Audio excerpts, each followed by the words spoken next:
Мин. Татарча. Сөйләшәм. Белгәнегезчә, 21 апрель көнне Татар Дозор квест уены узды. 7 төркем Казан буйлап чаптылар һәм төрле иҗади биремнәр эшләделәр. Мәсәлән, кибетләргә кереп опрос оештырдылар, шулай флешмоб ясадылар һәм иң кызыгы кыска метрлы фильмнар да төшерделәр.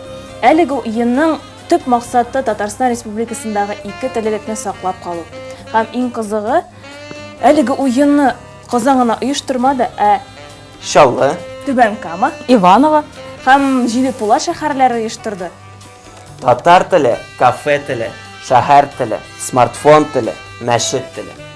Без татарча сөйләшәбез, киләчәкне үзгәртәбез. Димәк, 26 апрель шимбә сәгать янында Бауман урамы сәгать 2-дә сезне хәреф инсталляциясы, бәйгеләр, уеннар, мега концертында Көтеп калабыз.